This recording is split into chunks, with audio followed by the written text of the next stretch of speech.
The Commonwealth released a statement on Nelson Mandela, his 100th anniversary, and it is called the Nelson Mandela Declaration. I'll give it to you to read.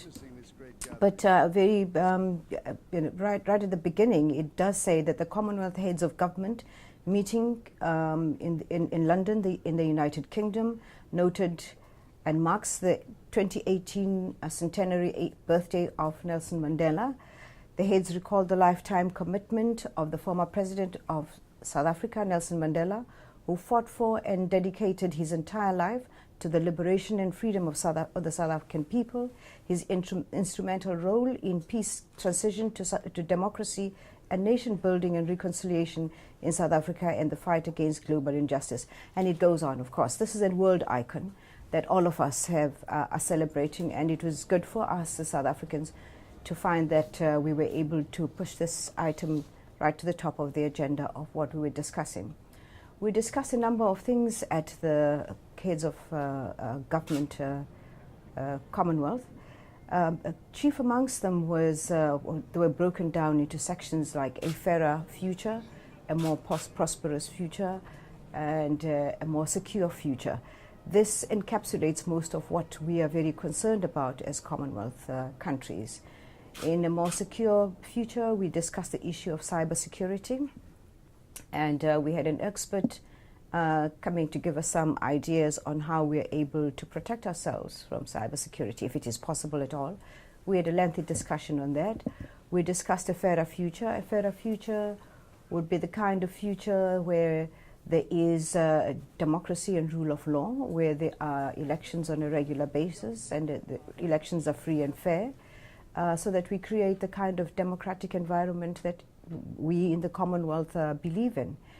A peaceful future would be one where we would not have the wars that we have, where we would not have the kind of situation that we're experiencing in some parts of the world. Basically, those were the issues that we discussed. And South Africa participated very actively in this because we have a great deal to share. We've done our bit as South Africa in peacekeeping missions all over the world, and we're very proud of that. We're able to share our experiences. We chair the United Nations session on cybercrime, so we're able to share our experiences on how to deal with cybercrime. On a fairer future for all, which deals with, deepening democratic institutions, we pat ourselves on the back for having democratic institutions in our country, so we're able to have a very productive day. And of course, we did discuss the future of the Commonwealth. The Secretariat in particular, how do we fund the Secretariat, because it's a joint responsibility. And it was a very fruitful exercise. It was a very fruitful conference, and I'm glad that we're able to make it.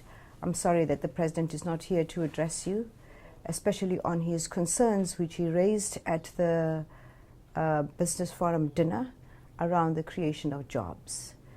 He indicated we have 6 million people, and two-thirds of those are young people unemployed in our country. That's a very modest estimate, and that should be very concerning for any democracy. And his drive is to attract investments to South Africa. He has indicated that he would like to host an investment conference. He would like to raise $100 billion to enable South Africa to put in place the necessary foundation for the creation of jobs. So for him, it is jobs, jobs, jobs, especially for the youth, and he believes we will have a better country, a more prosperous country, a more engaged youth if we're able to provide them with their most basic needs. I'm now off to represent the President at the Heads of State meeting. They have a retreat at Windsor Palace, and I'll be joining them for a while. One of the reasons why the President took a very quick decision to leave is because Botswana had closed its borders with South Africa, Now that is no longer a national matter. It is now, an international matter. It involves our international borders.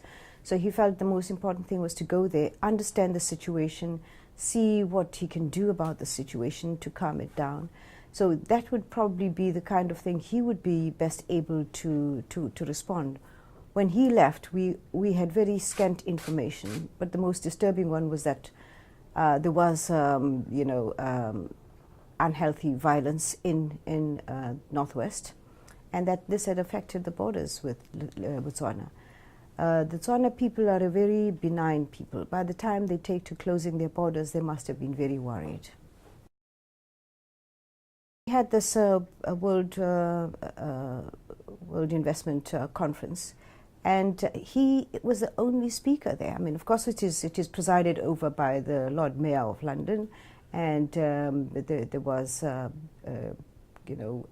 interaction also with the top leadership there. But he was the only leader who spoke to rapturous applause, and I think that the message went down very well. He went into great detail about what it is that we're doing to create an environment where investors can feel safe, where they can find that South Africa is a country of choice for their investment. And he detailed all those matters that he's been talking about, anti-corruption being one of them, restructuring government in such a way that we are able to deal with matters that affect us very negatively, like crime, and all of those matters. He was very open. I mean, his speech was fairly long, but he, as I say, it was very well received. He had all the heads of industry. He had Bill Gates sitting next to him. And I think for him to have attracted that kind of people to his dinner was very good for us, very good for our economy, very good for the message that South Africa is sending, that we have a new era now, and we are determined to ensure that we deal with that lasting vestige of apartheid, which is poverty, especially of the black people. He did touch on the issue of land. He did assure our investors that we're dealing with this matter through Parliament, and it is a very measured way of dealing with it. Everybody will have the opportunity to speak and express themselves. We're in no hurry to take land tomorrow, but we want to make sure that ultimately justice is done. He did indicate that land is an indicator of how far we are in giving justice back to our people. That the matter of land is in our constitution, and it needed to be attended to, and this is as good a time as any. I had a meeting with my counterpart, Mr. Boris Johnson, and I indicated to him that South Africa's position is one of unhappiness. We completely abhor the use of chemical weapons. It's an international stand, and we are signatories to that. But we felt that there needed to be a way of convincing the rest of the world that indeed there were chemical weapons. We've had a similar situation of the world completely taken up with chemical weapons production in another country. In this case, it was Iraq. And it turned out later that it was not quite what we had believed it was. So we thought that we should all have taken care to examine the matter, make sure that we take the world with us before anybody takes any preemptive strikes on Syria. That is the position South Africa has adopted. It was conveyed to the British, and they say they completely understand our position. We have a right to reserve our rights on this matter, and they were not offended.